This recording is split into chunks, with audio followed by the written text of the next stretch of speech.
What you are about to hear has never been reported anywhere else. A source inside Buckingham Palace came forward this week with information that has sent shockwaves through every royal circle in the world. And once you hear what has happened to Archie and Lilibet, you will not be able to forget it. Hello, friends. My name is James, and you are watching Royal Daily Report, your number one source for the most exclusive and most shocking royal stories on the internet. If you are new here, hit that subscribe button right now because tonight we are telling a story that every royal watcher on the planet needs to hear. And if you have been with us from the beginning, you already know. We never hold back. We never pull back. Let us get into it. 3 days ago, something happened inside Buckingham Palace that nobody was supposed to know about. A meeting took place. Not a public meeting. Not a scheduled appearance. A private emergency meeting between King Charles, Prince William, and the most senior legal advisors the monarchy has ever assembled in one room at one time. The meeting lasted 4 hours. 4 hours behind closed doors with no press, no cameras, no official record of what was discussed. But a source who was present in that building, a source who has never spoken publicly before and who came to us at significant personal risk, has told Royal Daily Report exactly what was decided in that room. And what was decided will change the lives of Archie Harrison and Lilibet Diana forever. According to our source, the meeting was called for one reason and one reason only: Archie and Lilibet. Specifically, what the palace intends to do about them. Because according to documents that were placed on the table in that meeting room, the palace has been conducting a quiet internal investigation for the past 8 months. An investigation into the legal standing of Harry and Meghan's children within the royal structure. An investigation that began in secret, was conducted in secret, and whose conclusions were presented in that room 3 days ago for the first time. And those conclusions, according to our source, were more serious than anyone inside that room had anticipated. The investigation found 3 things. 3 findings that the palace's legal team described as individually significant and collectively devastating for Archie and Lilibet's position within the royal family. The first finding concerned Archie's birth documentation. Our source says the palace's legal team discovered that the changes made to Archie's birth certificate in 2019, the removal of Meghan's legal name and its replacement with her title, created what lawyers described as a chain of custody problem in the official royal record. In simple terms, a document that should have been clean and clear and unambiguous has a discrepancy in it that the palace's legal team says cannot be resolved without both Harry and Meghan signing new documentation. Documentation that our source says Harry and Meghan have so far refused to sign. The second finding concerned Lilibet's baptism. The palace's investigation confirmed what many had suspected but nobody had officially stated. Lilibet's California baptism has no registration in the Church of England's official records. Not a delayed registration. Not a pending registration. No registration at all. Our source says the palace's legal team presented this finding with one word: irreversible. The third finding is the one that our source described as the most shocking moment in that 4-hour meeting. Because the third finding did not concern documents or baptisms or birth certificates. It concerned a conversation. A private conversation that took place between a senior palace aide and a representative of Harry and Meghan in early 2024. A conversation in which, according to documents presented in that meeting room, Harry and Meghan's representative was told clearly and in writing that certain steps needed to be taken to secure Archie and Lilibet's royal standing. Steps involving documentation. Steps involving the Church of England. Steps that had a deadline. And that deadline, according to our source, passed 18 months ago, without any of those steps being taken. Our source says the room went completely silent when that finding was presented, because it meant one thing. The palace had given Harry and Meghan a private opportunity to fix the problem, and that opportunity had been ignored. After the 4-hour meeting concluded, King Charles reportedly sat alone for 45 minutes before speaking to anyone. Our source describes him as visibly affected. Not angry, not cold, sad. The sadness of a grandfather who has been presented with a legal reality about his grandchildren that he cannot override with emotion. Because Charles, whatever his failures as a father, Whatever the complexity of his relationship with Harry, loves Archie and Lilibet. He has always loved them. He has spoken about them privately with a warmth that people close to him describe as completely genuine. He has photographs of them in his private rooms. He has followed their lives from a distance with the particular grief of a grandfather who is separated from his grandchildren by choices that were not his to make. And now he had sat in a room for 4 hours and been told by lawyers that the path back for those children, the legal path that would have secured their place in royal history, had quietly closed while everyone was looking elsewhere. What happened next is the part of this story that our source described as the moment they knew they had to come forward. Because after Charles spent those 45 minutes alone, he called William into the room. Just the two of them.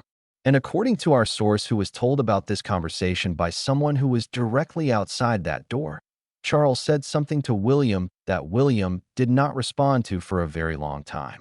Charles said, "I need you to tell me honestly. Is there any path that brings those children back into this family properly? Any path at all?" And William's answer, after that long silence, was 3 words. "Not right now. Not right now." 3 words from the future king about his brother's children. 3 words that our source says carried the weight of everything that has happened in this family over the past 6 years. Not right now, which means not never, but also means not soon. And in royal terms, not soon and not never is the most painful place a person can exist. While all of this was happening in London, something else was happening in Montecito that our source says the palace is now aware of. Because the palace has its own sources, its own people who watch and listen and report back. And what those sources told the palace this week is that Harry and Meghan have also been in meetings. Their own meetings, with their own legal team. And the focus of those meetings, according to what reached the palace, was a document. A document that Harry and Meghan's legal team has apparently been preparing for several months. A document that, if filed, would represent the most direct legal challenge to the palace's authority over royal titles and succession that has ever been attempted by a member of the royal family. Our source describes the palace's reaction to this information as calm on the outside and deeply concerned on the inside. Because the palace knows something about legal challenges that Harry and Meghan may be underestimating. Legal challenges create records. Legal challenges force both sides to produce documents. And there are documents in the palace's possession, documents from the period between 2018 and 2020, that the palace has never wanted to see in a courtroom. Documents that could embarrass not just Harry and Meghan, but the institution itself. Our source says there are people inside the palace who are genuinely frightened of what a full legal confrontation would reveal about how Meghan was treated during those years. And there are people inside the palace who believe that a legal confrontation is exactly what Meghan wants for exactly that reason. Meanwhile, the children themselves know nothing of any of this. Archie is 6 years old. Lilibet is 4. They are in California, living the life their parents chose for them. They go to school. They play in the garden. They are loved and protected and completely insulated from the storm that is building around their names in boardrooms and legal offices on the other side of the world.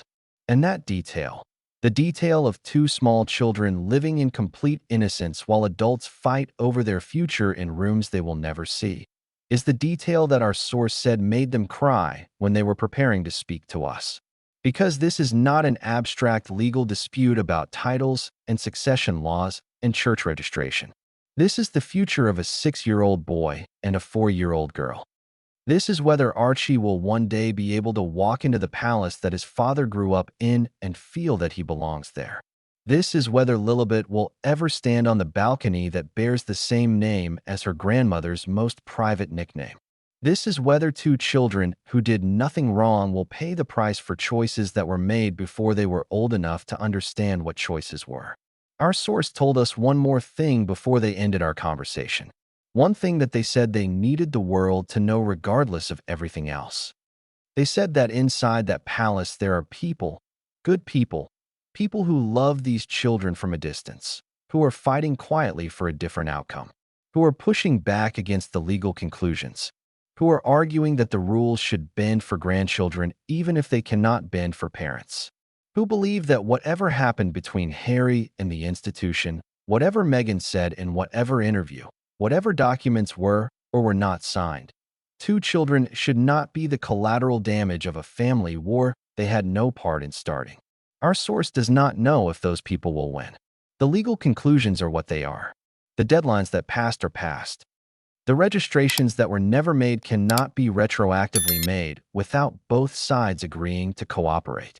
And cooperation between Harry and Meghan and the palace, right now, in this moment, with lawyers on both sides preparing documents, that cooperation feels very far away. But our source said something at the very end of our conversation that has stayed with us since. They said, the palace has been wrong before. It was wrong about Diana. It was wrong about how it handled Harry's grief. It was wrong about how it handled Meghan's arrival. It has a history of choosing the institution over the people inside it, and then spending years regretting that choice. And if it makes that choice again now, if it lets two children disappear from its official records because of paperwork and politics and pride, it will regret this one most of all. Because these are not the children of a stranger. These are the grandchildren of a king. And a king who lets his grandchildren be erased from history while he is still alive to prevent it is a king who will carry that choice to his grave. King Charles is sick. The clock is ticking. Archie and Lilibet are growing up in California not knowing any of this exists. And somewhere between a 4-hour meeting in Buckingham Palace and a legal document being prepared in Montecito, the future of two children hangs in a balance that nobody has yet found a way to tip in the right direction. But our source believes someone will. Our source believes that before the final documents are filed, before the final decisions are made permanent, before the silence becomes irreversible, someone in that palace will find the courage to do what is right over what is procedurally correct, to choose the grandchildren over the paperwork, to choose the family over the institution, to choose love over law. Whether that happens is the story we will be watching every single day from this moment forward. And when it does, you will hear it here first, on Royal Daily Report. That is all for tonight, friends. I am James, and this has been Royal Daily Report. If this story hit different for you tonight, hit that like button right now. Subscribe if you have not already, and turn on those notifications because we are covering every single development in this story as it happens. Share this with someone who needs to hear it today. I will see you in the next one. Until then, stay informed, stay curious, and stay royal. Goodbye, friends.